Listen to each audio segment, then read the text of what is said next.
Outa-space International Arts and Class Struggle Podcast. On this week's show, the vista on the border of hell. Interview with Futuro Berg. Comments and analysis with Paranoid Paul at the space station. And music by Jonas Langer. So down.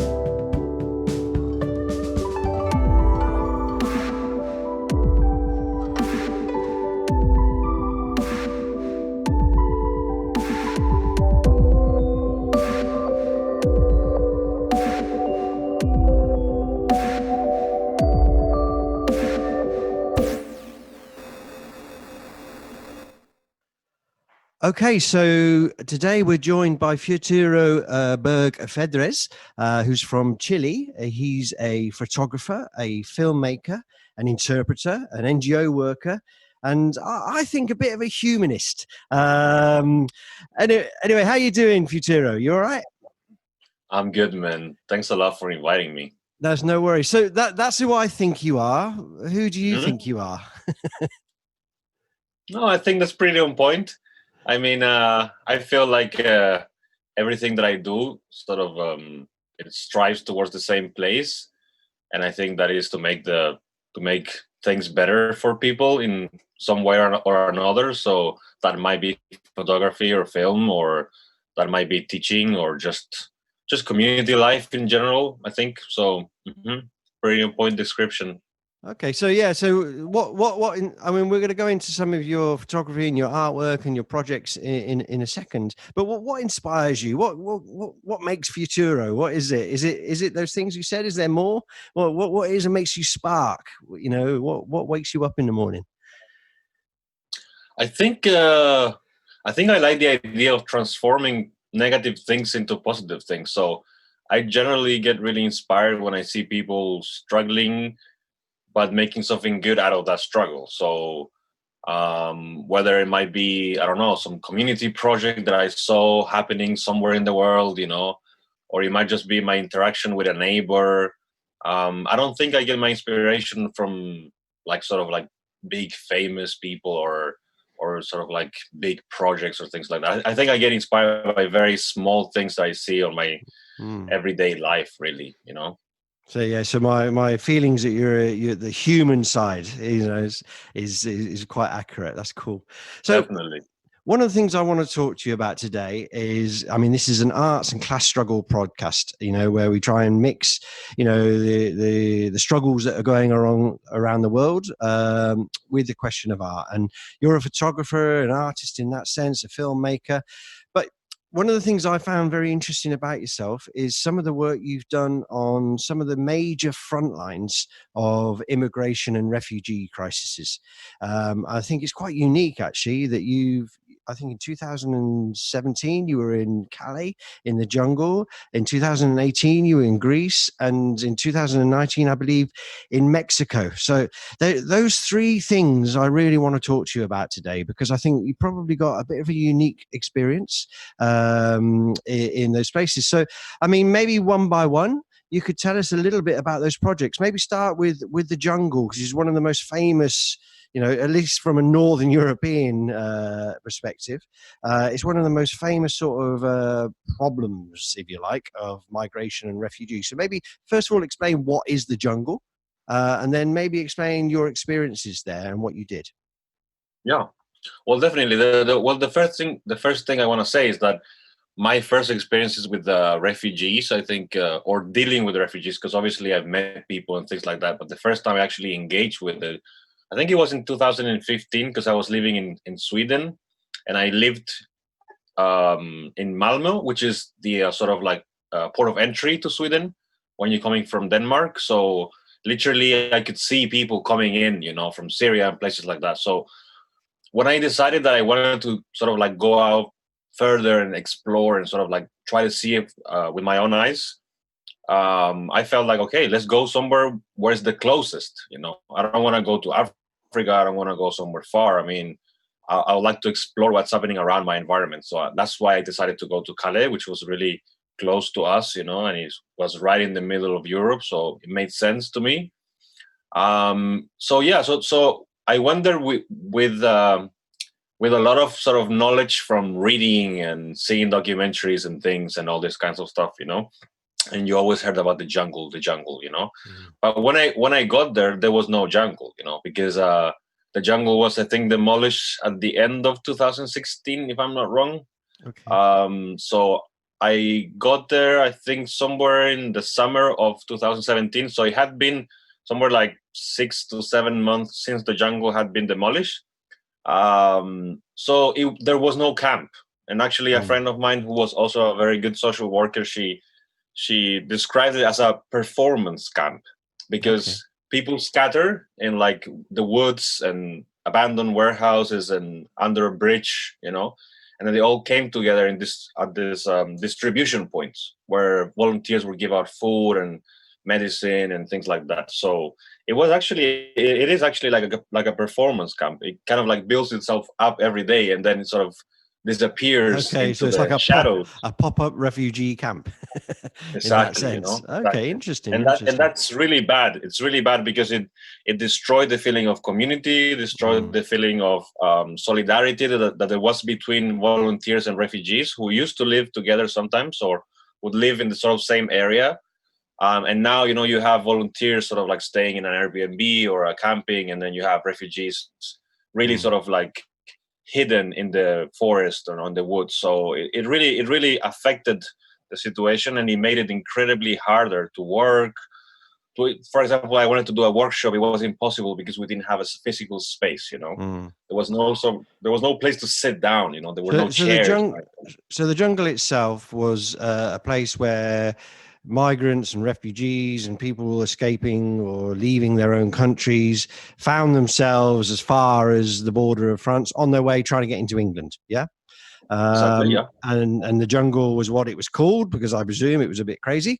And then you're saying you went there afterwards, but it had been dispersed by then, but still existed because the problem still existed.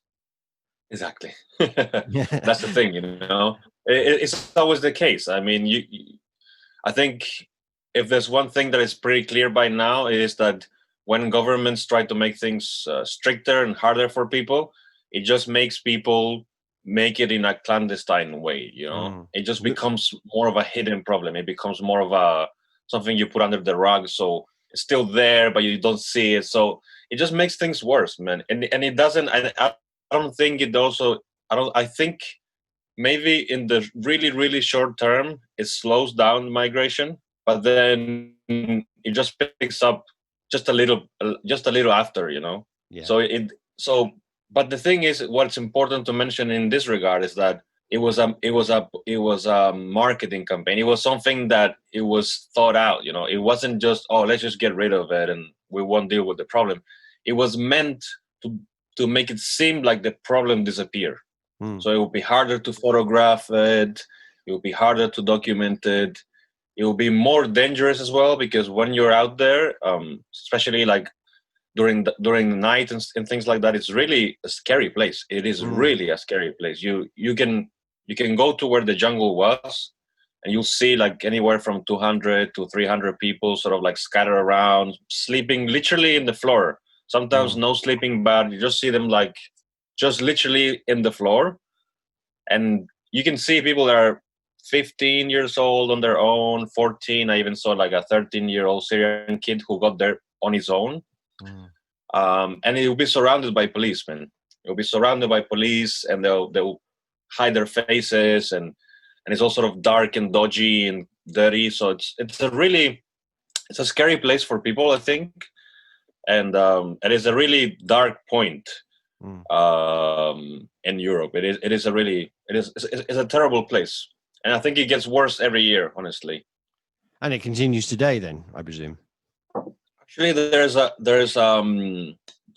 a few articles came out during the last few weeks saying that this year there's double the amount of people that there was last year in Calais. So it's actually a lot worse. It's actually growing. So what did you do there? I mean, how did you document it? How did you talk about it?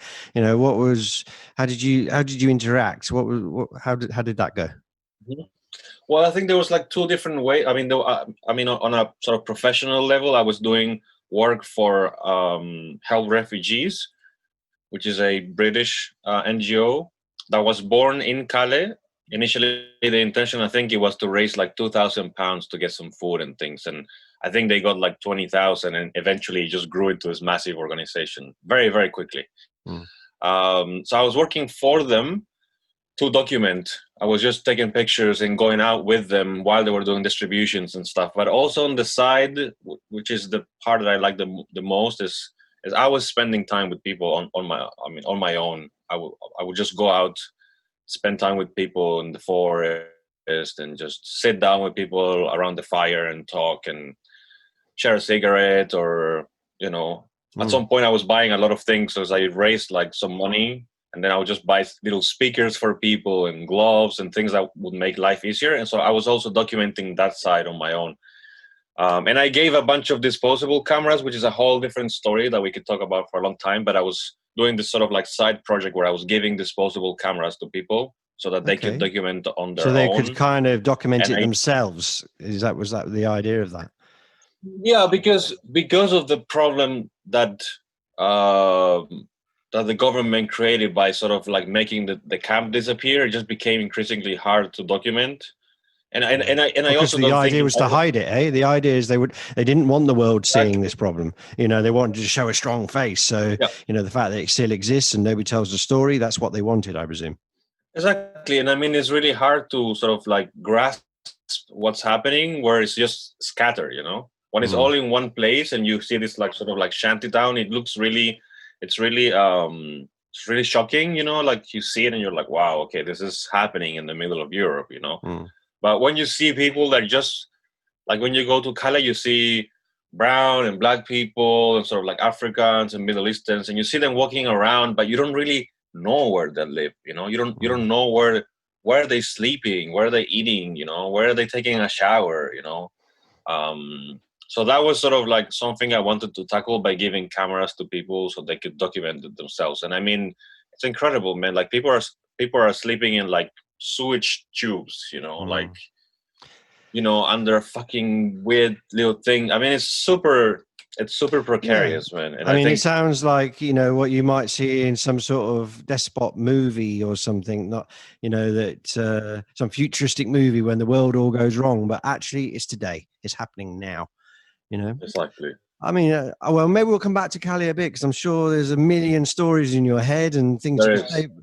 I mean, but I'd like to do a sort of quick, Futuro trip around the world. So you were also the following year you were in Greece. Can you tell us a little bit about what you were doing there and what you experienced? Yeah, so I spent about 3 months in Athens, and I found a very good organization that would give me a place to sleep in exchange for me to teach English in the mornings to refugee youth, which was a really amazing experience. And it was really also really inspiring to see these kids. A lot of them would sleep in government housing because they were not with their parents. So we were actually dealing with very vulnerable population as well, which was really a very good experience to see it for myself. It was really amazing to see also like kids that didn't speak. I mean, something that was really amazing is we would teach, for example, like phonetics, because people would have. I mean, some of them never heard English, in their life. So that's not even in a movie, or anything. So I mean, it was a really amazing experience. But at the same time, I was trying to visit a particular refugee camp that's about 2 hours away from Athens. It's called Oinofita camp. And the reason is because I spoke to a friend of mine who is a refugee himself, who works in Athens, is a very amazing activist. And I wanted to visit a place that wasn't visited enough. I wanted to go somewhere where nobody was going, because I felt when you're in Athens, you have a lot of people that are volunteering. There's a lot of people that are helping and things like that. But there's not much thought into why you should go somewhere and why that place specifically. So sometimes you'll have 7 different camps, and one would have 800 volunteers, and the next one would have 5. Okay. I was sort of trying to see like where I could do something that matters. So I found this place which had no volunteers at all, 0. So what was going and it on there? was. What was? I mean, to put it into context, like you have to take a train that's pretty expensive for people. It takes about an hour and a half. Then you get off the train and then you walk for about 25 minutes through sort of like irregular paths and things. It's not even like a straight street or anything. And then eventually you get to this place, which is somewhere very random, not anywhere, at least not nowhere near anything that sort of looks like a city, Yeah. And then suddenly you get there and there's like 400 people in a sort of abandoned warehouse that's been converted into a refugee camp. So it's like they sort of like build rooms inside a big warehouse and then they put tents outside. And that's so where were these people? I was. Where were the people in this camp from? What was their stories? Why were So they there? Was like so let's say out of like, to make it sort of like general, but I mean there was sort of, let's say there was about 400 people, and I would say like half were from Syria at that point, and then the other half were mostly Afghanis and Iranis that had been transferred from the islands. Some had been recently transferred from the islands. And it's also important to mention, when they were transferred to the mainland, they were told they were going to be transferred to Athens, So that's also like, most people felt really betrayed because they told them, yeah, we're going to transfer you to Athens. And then they move you into 2 hours away from Athens in the middle of nowhere. There's not even a single shop to buy anything, So people were coming mostly from the islands, and a lot of people had been just transferred from another different camp, and people are just shoveled around, and nothing makes sense, man. It's very hard to understand. Yeah, no, I mean, these people were from the countries you mentioned. They were traveling from sort of war-torn countries. Obviously didn't do that journey because it was fun. And then end up in some isolated place in the countryside in Greece, And what was their lives like? Was it comfortable? I think the one thing to describe it is just forgotten, man. Completely forgotten by everybody. There wasn't any feeling of future, So again, the kids look really dirty. Really dirty. The place was disgusting. I mean, just horrible, man. Just a flooded toilet, you couldn't even breathe. There were probably 3-4 toilets for all those people. I couldn't get in the first time. So a guy I met inside, the next time I wanted to go in, I couldn't get in because the people from IOM, just this refugee organization, they asked me to have qualifications to work inside. Okay. So they said, you can come in, but you have to show us qualifications so that you're a professional. Okay.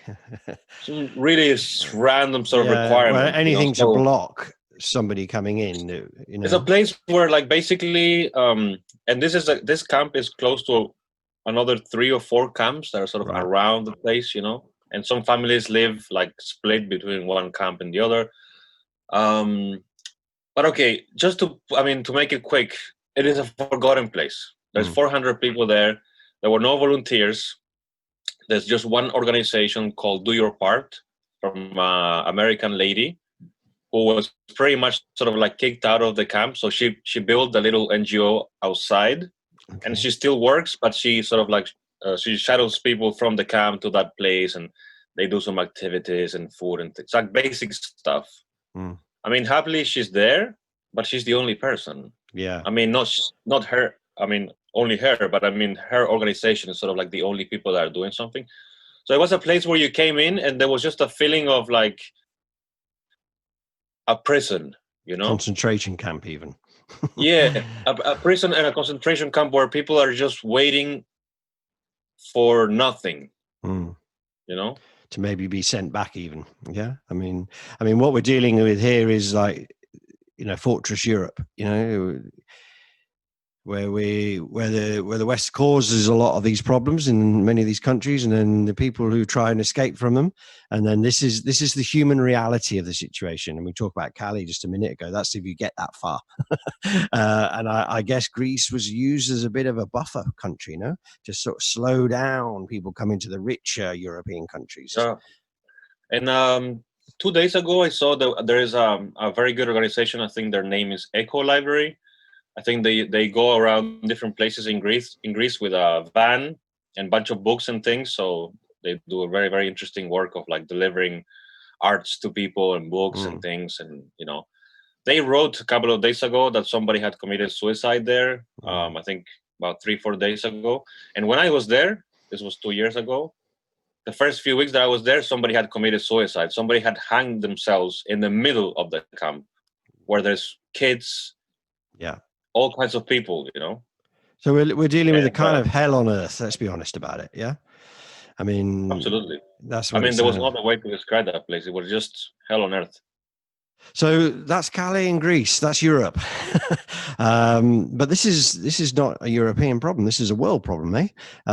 So you've been to Mexico last year.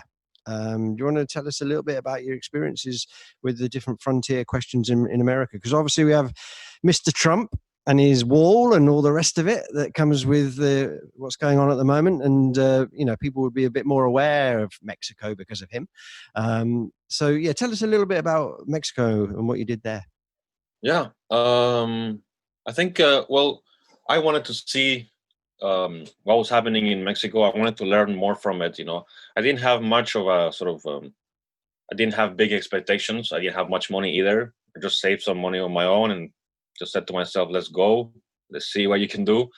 Luckily, I met a friend of friends who was living in Mexico City, and we were walking around the city, man, and he got a call from UNICEF, because he's working with he's the director of an NGO that works with football, but football as a justice tool, so a lot of focus on young girls, a lot of focus on marginalized communities, and it was incredible because they needed an interpreter.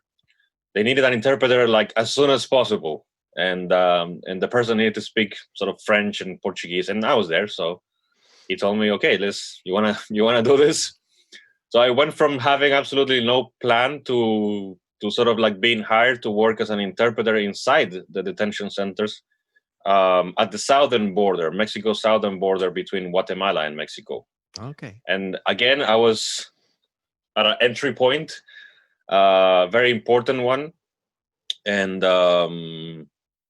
it was incredible, man, because I was in a small town of, I don't know, 400,000 or 500,000 people in Chiapas. A jungle, pretty much, a city built in the middle of the jungle. A real jungle this time. Yeah, a really tropical, hot place. And a very traditional place too, but it is a very incredible place because you're in the middle of very traditional Mexico. You're very isolated from any other city. It takes 3, 4, 5 hours by car to reach sort of any other main town. And most people are very Mexican, as in like a very traditional sort of Mexican way, because it's very sort of disconnected and isolated. But then you go to the center of town in Tapachula, which is the town where I was living, and you'll see people from absolutely anywhere in the world, like everywhere. I met people from India, Pakistan, Nepal, Bangladesh, Nigeria, Kenya, Cameroon, Angola, everywhere from Central America, Venezuelans. And that was just incredible, man. I mean, for me to come from having lived in Europe and having worked with refugees in Europe, coming to Tapachula, border between Mexico and Guatemala, I was expecting to see a lot of Latinos. And I had read previously, obviously I've done my research, and I saw that there was an increasing number of non-Americans that were coming, to Tapachula or coming through it. But I never expected to feel the same way I felt in Europe. And I think that was the most incredible part, was to see that what you said, this is a very huge problem. It is happening everywhere. America and Australia and Europe and Africa and Asia, everywhere people are trying to reach safety and find refuge. And it also speaks of an increasingly bigger problem, because a lot of the people that I met there were literally there because they felt the doors of Europe were closed. So it was a sort of direct consequence of Europe policies that people were trying to get to the States through the North American route. So I ended up working in 5-6 different camps for 3-4 months. So I got to see a lot of different things. I can tell you a lot of different stories, but maybe you want to know something specific. But yeah, I was working there. I met a lot of different people. I met people from Eritrea, which I have met a lot of them in Europe. I have many friends. And that was really incredible, you know. It was an overall really eye-opening experience, and it really shows you that even if you close the doors of Europe and most rich places, people will just find a way, because when you have no option, if you have to go around the world 10 times, you still do it, you know? Yeah, I mean, I mean, there's so much we could go into. I think we'll share links to your projects and your work, so people listening to the podcast after they've heard your stories, you know, they can go and investigate a little bit further themselves. But you know, I want to ask you just a couple of questions about. I mean, first of all, why do you think these stories need to be told? Maybe that's an obvious point, but why, from yourself, why do you think that? Why do this? You know, why go and document these things? You know, well, I think it's for the obvious reason that there are places like that place that I was telling you in Greece. You know, I have not seen any other pictures from that place apart from my pictures. So I feel I'm making history, and I think that's literally what it is. You know, you can look for a lot of other reasons and say, well, it's important because people are marginalized and all these other things. But I mean, literally, the most important is there needs to be register. There needs to be a sort of like stamp. This happened. yes, You know, and that's it. You know, every, and then every story needs to be told. Other reasons. Yeah, But no, every story needs to be told first and foremost. Yeah, and I mean, people deserve the dignity to at least know that other people know that they're there. And I think it was very obvious, for example, when I was in Greece, that I came with a camera, I came with a sort of like a audio recorder, and people were just grabbing me to tell their story. You know, I could feel that there was such a need to be heard, because you're there on your own.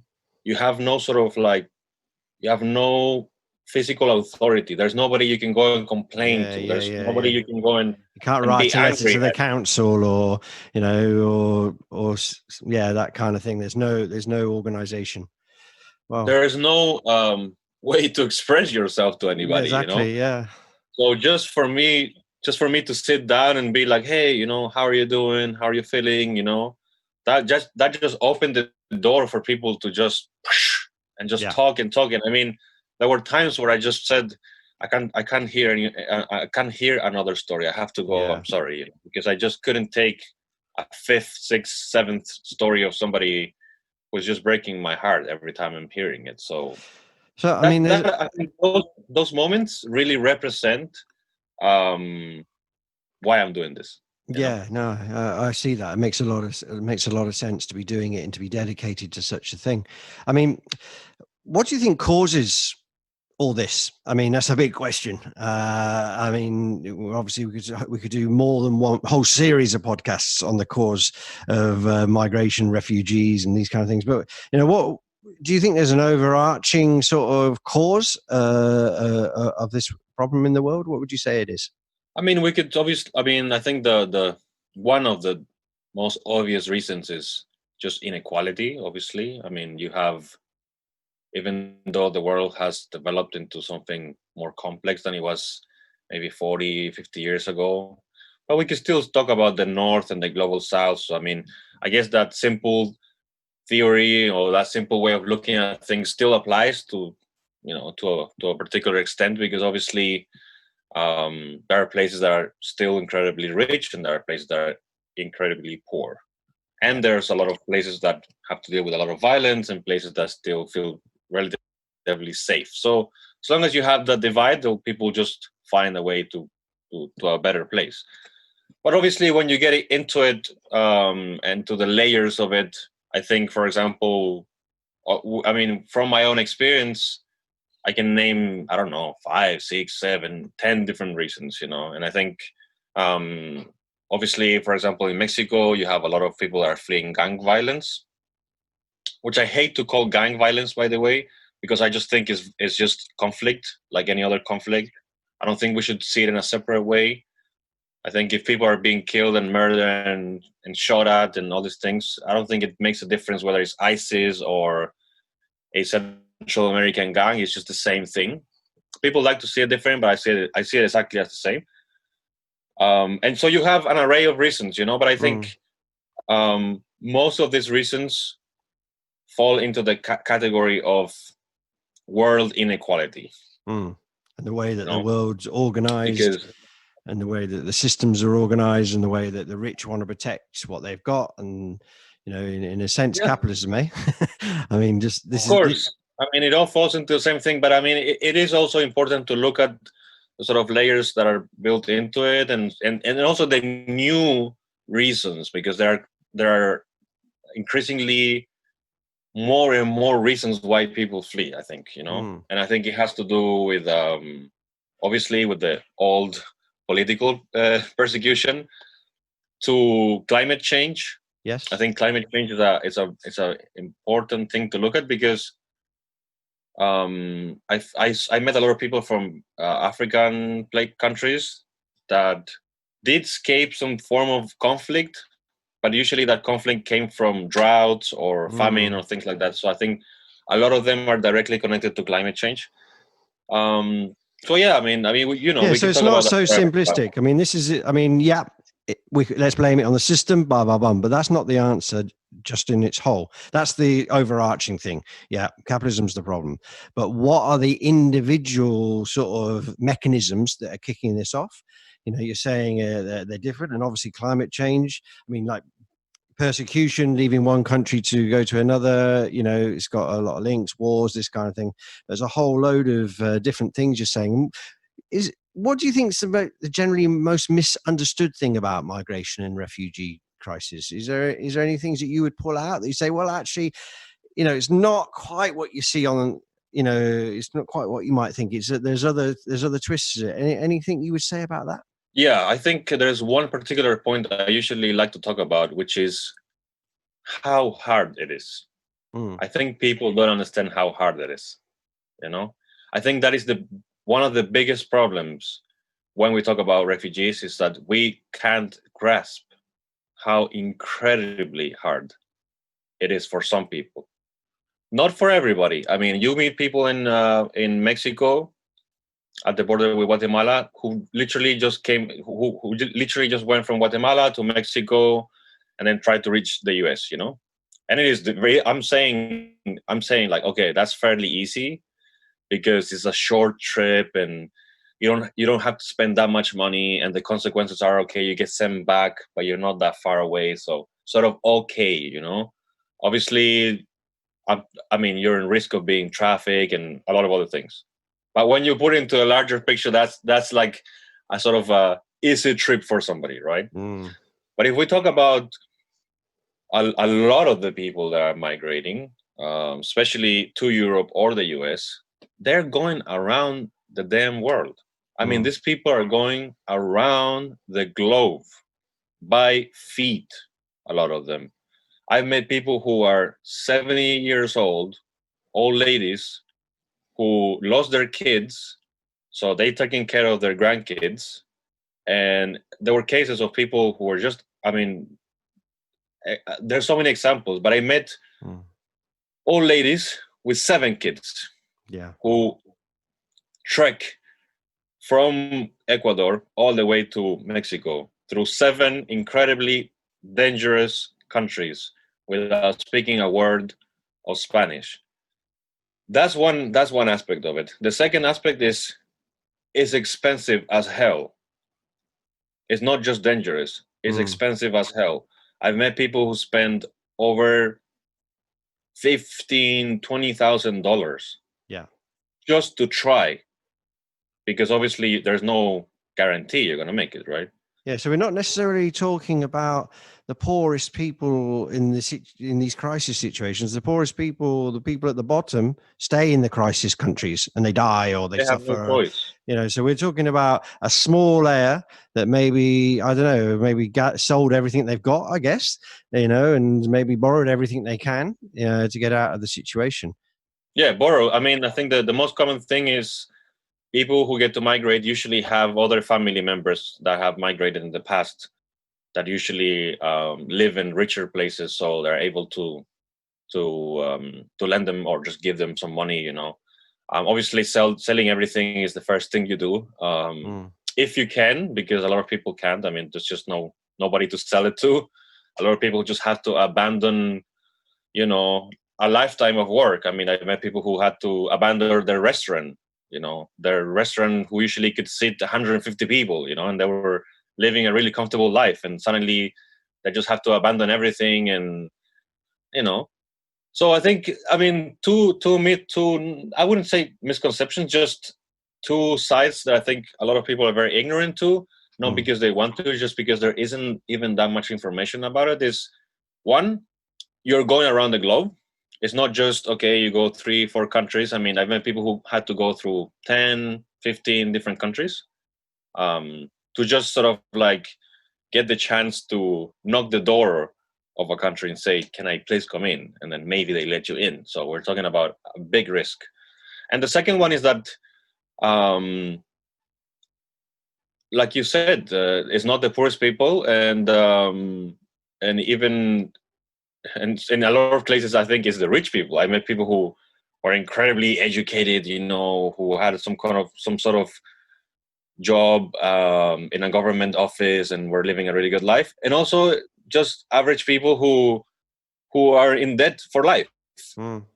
It's there's an economical consequence to it. It's not just your psychological trauma, risking your life, leaving your kids behind, etc., etc. It's just that you're going to be in debt for a long time, So it's really expensive. I mean, would you say that? I mean, neoliberalism as an economic capitalist model has been sort of, I know, knocking around now 40 plus years as a predominant idea.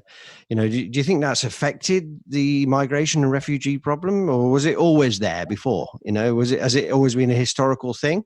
Has it always happened, or do you think very much the crisis of the world that we're in now can be shown to be coming from this kind of perspective, or you've got something to say about that? Well, I mean, I think most societal problems can be traced to neoliberal policies and just sort of like savage capitalism. So, I mean, there's always going to be that's a better word for it, actually, isn't it? Savage capitalism. Yeah. I mean, that's obviously the cause for a lot of the world's problems. But I also think it has to do with nationalism, because I think the idea of nations as a sort of like closed space with also a very close identity, not something that is flexible, has really sort of settled in a lot of parts of the world, where now it feels like everyone has, it feels like, back in the 60s or 50s, even in Chile or in Europe or in the US, people wouldn't have fences at home, Fences weren't a big thing. I mean, you have a small fence that was sort of symbolic, It's interesting. It's because like neoliberalism is like the globalization kind of thing, but actually the reality of neoliberalism for all of its thing is actually kind of the opposite. It creates fences, it creates walls, it creates division, Exactly. And I'm using this metaphor because I see it very, it's very directly connected. I mean, the way that individuals think of security is very connected to the way states think of security. Back in the days, you have a dog to protect your house, and it would be a sort of like, you think you could get robbed, but there was a small chance. So you would have a sort of symbolic fence around your house, you know. But if you walk around in the US now or in Chile, you see that people have electric fence, cameras, blah blah blah. So that process happens to individual people, and it happens to states, you know. So the idea of security has really changed, you know. And there's a very interesting specific detail that I can tell you, which is that before the 90s, in the whole world, there were very few private security. If you would put it into like numbers, you would have 90% of security people in the world were police members, military, etc. And there's a lot of people that are saying that nowadays, if you look at sort of the security personnel of the world, it's mostly made up of private companies.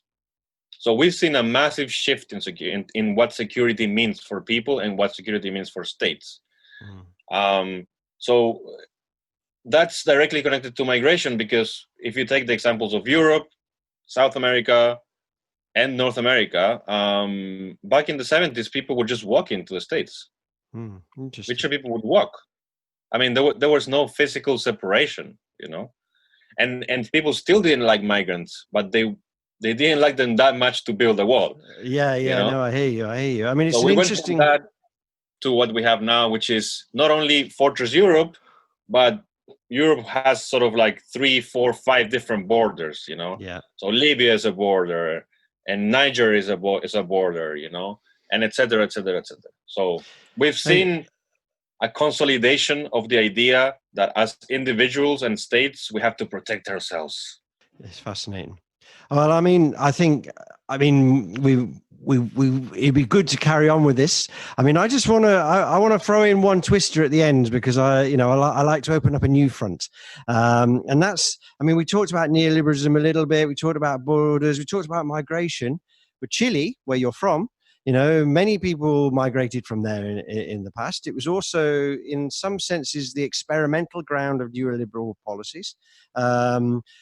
And also, it's one of the places that erupted last year, you know, in massive social protests, you know. And I mean, that's, again, it's another podcast, and we will do it.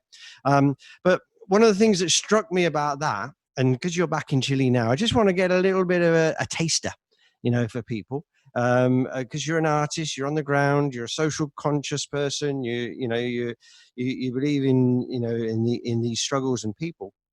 But now it's happening also in your hometown, if you like, or in your country. Yes. And there's nobody, I don't think, in the world who wouldn't have noticed, because quite often it's hidden what's going on in Latin America for a lot of people. But I think a lot of people noticed in Chile. I remember seeing on Facebook, I think it was a Victor Jara song being sung, you know, with thousands of people, loads of guitarists all playing, singing the song. And it was a movement that grew out of young people.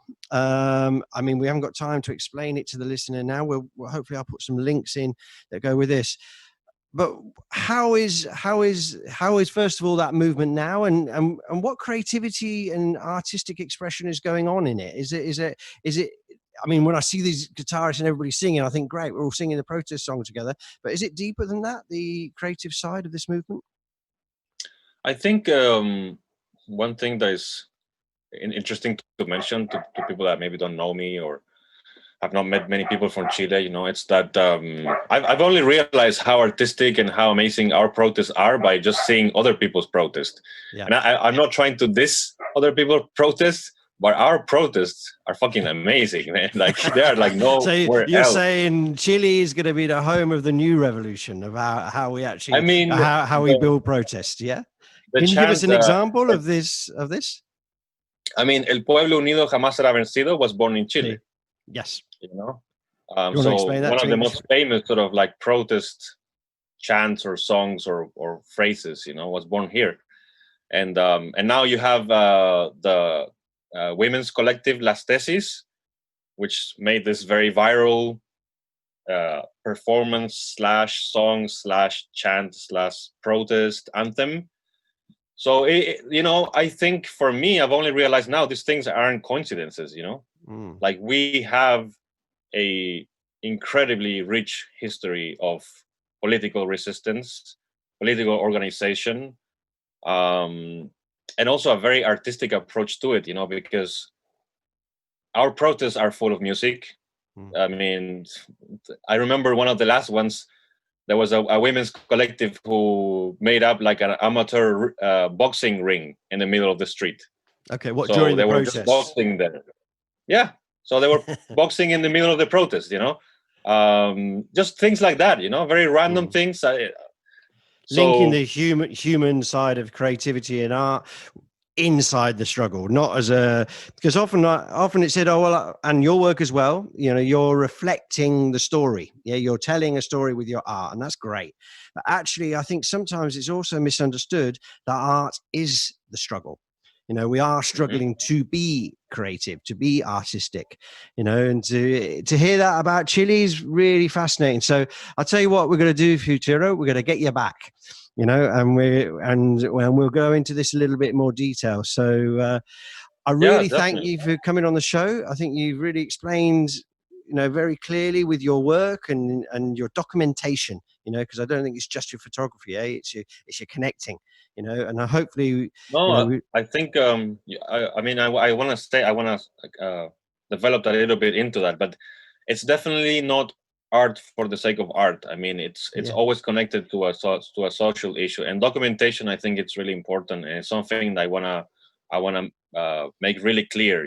Documentation is important because history is usually written by the winners, and we know that what that has led to. We're seeing how for us, people like me who are of mixed heritage, and people who are of minorities in Europe and the US, a lot of people don't have any history. There's no books of how their communities developed. There isn't that many pictures that you can go back to. So I think documenting. I have a lot of audios, I have a lot of testimonies, I have a lot of pictures, I have videos, I have just an array of sort of things that all together build up to be history. Because, in 20, 30 years time, when a lot of these people's kids are old enough to want to know what happened to their parents, then I'm happy that I have a little bit of that to tell them what really happened, and how it happened. Well, thank you for that, because that's the nature of this podcast, mixing the actual struggle with the actual artist and creative movement. And like you said, art not for art's sake, art because you kind of have to do it, exactly. Because it's part of the struggle, it's part of our history. And actually this for me is what art is. Everything else is a pretty picture, very good. Inside that pretty picture, there's many stories, but actually being creative, getting on the streets, putting yourself forward, and thinking about human beings, So again, thank you, Futuro. We're going to speak to you again, and you take good care now. Thank you. All right, man. Thanks a lot. Bye-bye.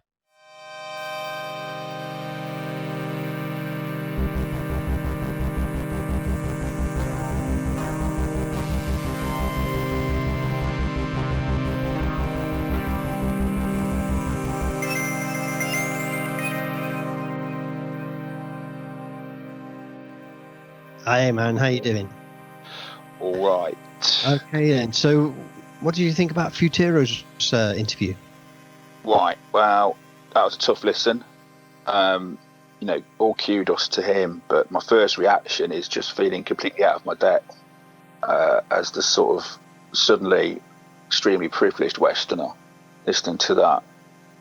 Very disturbing, but obviously not completely uncommon in the world, but horrific description, of the situation that he investigated. I think what's really, I mean, it's hell on earth, I think he said, yeah. Yeah, and I think what was harder about it was that he visited 3 different hells on earth, and there was many more that he could have gone, which were connected to the refugee migrant sort of question. And it's a big issue. It's a big issue that not a lot of people know the truth about. So if you say like you maybe feel a bit out of depth, I think most people don't know, and that's one of the problems here. And I think that's actually why he was doing it. You know, why he made these journeys to France, Greece, and Mexico, and there's other places around the world. So yeah. But like you say, quite investigative journalism, if you like, photojournalism, looking at things as they are. I think there were 3 points when I really felt like I needed to go and have a good think about what I'd heard. I mean, one of them, I'm going to get these in no order of importance, but one of them was when he said there were like 4 toilets for how many people was it at one of the camp he was talking about? And it was. I think he was talking about the one in Greece. Actually, I think it was 1 toilet. I think it was, or overflowing toilets. You know, an absolute, hell. There was an overflowing toilet. I think there was a camp that had 3 or 4 toilets for like thousands of people. And because there was more than one story, and it was so horrific, it was very easy to lose track. But you got the picture. The facilities, and all I could think about was, here we are in the West. And we do like to complain a lot. And I'm thinking, somewhere in the West, and I'm not talking about immigrants that have come here who are having a really difficult... I know there are situations where there are things like 12 or 13 people to a room who are being worked, basically slaves. I know that happened. I'm not talking about them. I'm talking about, white, for want of a better word, indigenous British people who complain about their lives. When's the last time they had to share a toilet with 999 other people? You know what I'm saying? Like, it just really, it makes you pause and think, what the living fuck is going on? Yeah. I mean, I think it links both of our worldviews up. That actually there's. I mean, I before we did the podcast, I thought I'd just have a look at a couple of figures. And the first, anybody can do this. Go on, Google. Put how many migrants died in the sea, in the Mediterranean, and it's 6. Hang on, let me get my figures right. It's 6 people a day. 6 people a day on average die in the Mediterranean Sea trying to get into Europe.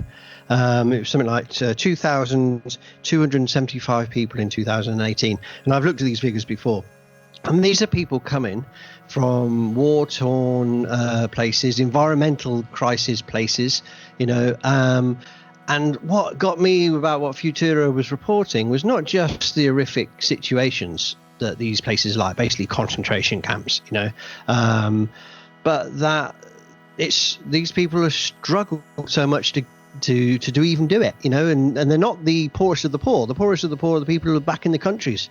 And so, and then they come to countries like England and these other places, they go through all these struggles, and then they get blamed. Then they become the scapegoat.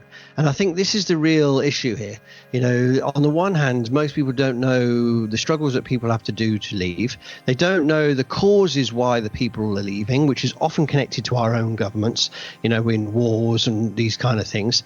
And then you get the likes of the fucking Nigel Farage and wankers like him, and who talk about words like invasion, because there's people on the beach that are washed up, often dead. And so it's a big issue, and it's covered up. And I think the work people like Futuro do is something that really needs to be highlighted, and obviously that's what we're doing it a little bit today. So it's pretty rough.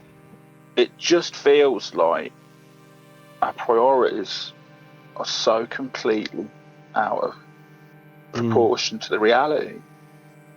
Well, what it shows is, he talked a little bit, I think, at the end about national borders and nationalities, nationalities, and all this sort of division that we put in. And we have to remember that we're just human beings on one planet, and that sounds all a bit, isn't that nice? But actually, these are people. This could be your mum, this could be your little brother, and that doesn't sink in. When you see we see all this kind of stuff, and all it's about is about people trying to get out of the shit, you know, and serious shit. And I think you're right. It must bring a big question to everybody's mind. What kind of world are we actually living in, and who allows this? You know, do we not have space? You know, is there not really? You know, is it? Well, if they come on our boat, we're going to sink as well. It's just trash, isn't it? As an argument. Do we not have the resources to ensure that there's more than one toilet for every 900 odd people in a refugee? Of course we do. I mean, the thing about the jungle one, and he said he went there. I mean, the jungle was quite famous because it's quite near England. It was basically people trying to get to England, and this sort of camp developed over time, and it became called the jungle.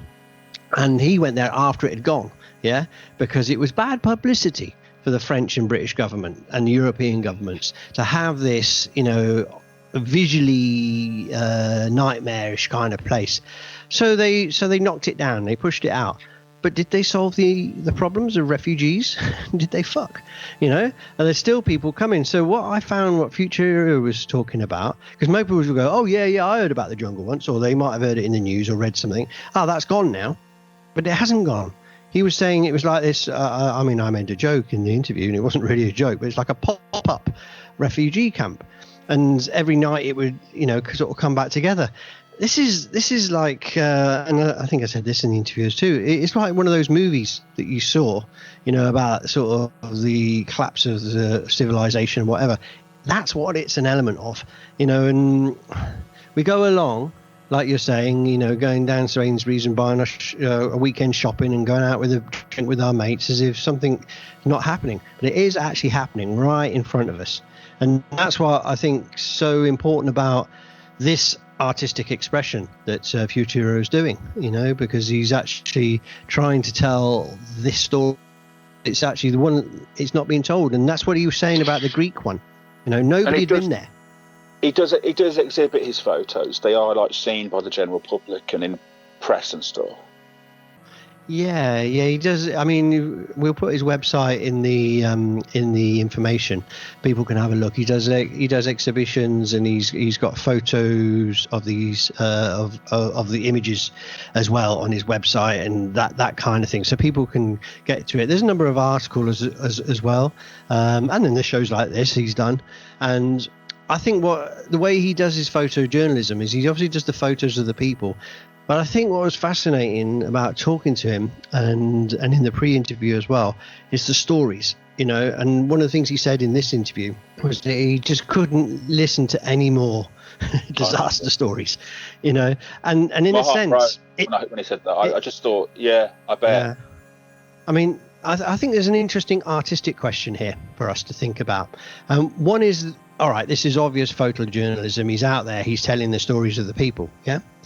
But the other one is he's a humanist. He's a human being, and he puts his effort and struggles not into the big projects. You know, I think he does it to be there, to interact with other human beings. And we've talked about what is art, you know, and it's this creativity question that a human being does to be real, to be a human. These are one of the arguments that we talk about, and this kind of political action is kind of that too. I mean, it's part of his job, and it's, you know, and he does the photos to tell the story. But I think there's something in the humanism of the action, you know, that he's prepared to get out there and do it, often at times with no pay, often at times putting himself into risk, you know, to give back a little bit to the humanity, a bit like when we did David's interview last week, and he talked about art being a resource. And here we're talking about something else. I mean, I don't know whether I'm going right with this, but what do you think to what I'm sure? Do you understand where I'm trying to make the link? I do. I think it's obviously, though, it's so difficult because it does throw all our other work into sharp relief. Maybe apart from the work we did about in Sweden, because, like, this is absolutely no implied criticism of any of the people we've interviewed so far, but suddenly, compared to this, and with the exception of, forgive me, what was the name of the city in Sweden? Gothenburg. Gothenburg, with the exception more so of that. This does make all of our work, yours and mine included, feel like some kind of indulgence, because this is just this is like a war zone. But I think what we're doing here, Paul, is we're going on this journey. Okay, we're doing this podcast. Yeah. This is number 8, I think. Hopefully, I haven't got that wrong. And every step we're taking now, we're finding different people that are doing more, if you like, frontline art questions. And I think once you mix the ideas of sort of politics and radical politics, particularly in socialism and revolution and anti-capitalism and all these kind of things, once you start mixing that with art, and therefore a class struggle podcast, which is what this is about, then you're going to start being on the front line. And this is one of them. And Gothenburg was another, the areas we're talking about. And what we're looking at here is almost like in the most terrible of places, in the most hardest of situations, art flourishes. And this, for me, poses a really interesting question for us, because if art flourishes in the desert, if you get what I'm saying, what is this about? And for me, this represents that even in these situations, the flower, the color of humanity comes out. And I imagine in not in all terrible situations in the world, but does art always come through? Are in places where there's absolute hell going on, is there? How does humanity find its root? Does it pop out the ground somewhere, in a creative, artistic way? And I think in struggle it does. I mean, at the end of the interview, really interesting stuff to come from him. We were talking about the big struggles that have gone on in Chile, and Chile is a fascinating country, and we're going to talk to him about that sometime later. But in struggle, art comes out. But what I'm honing in on here, a question for us, just as we're coming near to the end of our little analysis, is in the worst situations, does art and humanity still find a way through? Is it still there? What do you think? Well, you'll have to forgive me, because I'm taking this one extremely seriously. I take them all seriously, but this one has pretty much knocked the wind out of me. And I would rather suspect that their priorities are so low to the ground that they're not really getting much opportunity to entertain any kind of artistic endeavours. And maybe once it's over, maybe somebody in there is writing poetry on a scrap of paper. But Rob, let's be honest, this is I'm not sure. I'm about to say this is as bad as it gets, but God help me, there are probably worse places even. No, I think there are worse. I guess we're not going to go into war-torn areas, are we, and do live podcasts like some sort of BBC correspondent on the ground. But although this guy's done a pretty good job. Yeah, but that's what he's doing. So this is where art is touching this situation. But I would suspect as well, in the deepest of hell, there is creative. Well, it has to be creativity going on, because this is what human beings do. I mean, if you think back to the first podcast we did, and one of the questions I posed, was this question of art is simply just a human being trying to solve a problem. Okay, so here we have human beings in the worst problem that they could possibly be in. And I think you're right. They're obviously thinking about the next meal. They're obviously thinking about getting away from whatever they were getting away from. There's an immediate.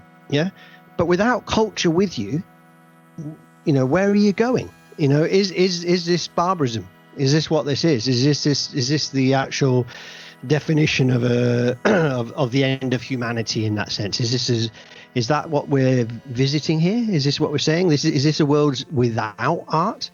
Is this without culture? I'll try this. I think this is the best I can do, considering that this is quite a shell shock, this one. I think, what if, and I hope the audience will forgive me, whatever forces we are pitted against, maybe the thing they take away from us is that capacity to express ourselves artistically. Maybe that is one of the things that we are up against. If you want to destroy the human spirit, you make sure that there's no operational room for any connection with your spirit and your creativity. You know what, Paul? I think you've hit on something there. And with that, I think I'm going to cut your cord and let you float into space and do some thinking. Yeah. No, that's a really strong point at the end there, Paul. It's a bit like why they put people in prison, you know, all these kind of questions. If you cut somebody's humanity, then that's kind of the final way of driving somebody to the edge, isn't it? Okay, well, I'll just say one last thing, and that is that I know for me, I would not be foolish enough to make any comparison between my struggles and the struggle of the people in that situation. But I know for me, artistic expression was the only thing that kept me going. So I can't imagine what is going on over there. That's all I can really say, you know. Okay, well, I mean, we were going to finish, and then it just dropped into my mind one of the things he said. He talked about this NGO that brought books and reading into the situation, you know. Yeah. So, you know, then think there was little something that he mentioned on this. I think we need to investigate this further, Paul. I don't think we can leave it there. I think we have to find out what humanity is going on the edge of humanity. And kudos to him. I mean, what an extraordinary thing to do that he's done. I'd admire him. He sounds so sound. He's such a sound person. He is actually a very sound guy. Yeah, I just really admire him for, I mean, what nerve and guts and fortitude, you know? Oh, great. Well, let's finish there, Paul. Well done, Futuro. Yeah. And we'll see you all again. See you soon, Paul. You take care now. Yeah, I'm going to be thinking about this one for the rest of the week. Okay, don't let it get too deep to you. Bye now, mate. Bye. Take care. Thank you. Thanks for bringing that to us. Cheers, man. Take care.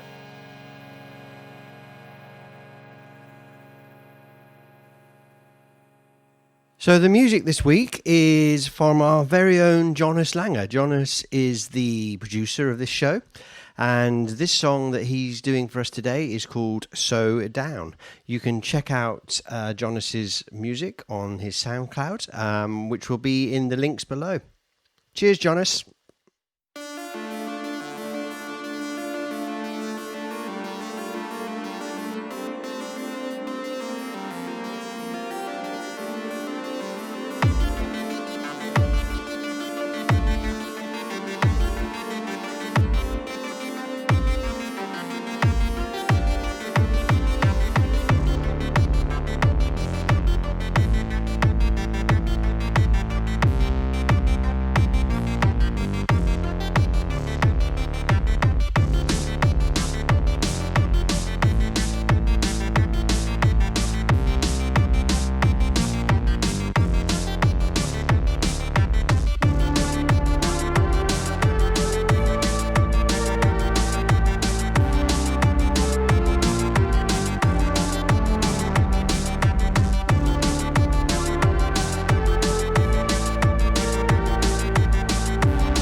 I hope you enjoyed today's show.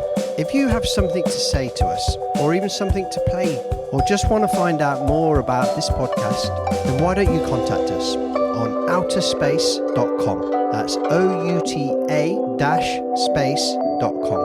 Alternatively, you can join our Facebook group, which is Outa-space Podcast.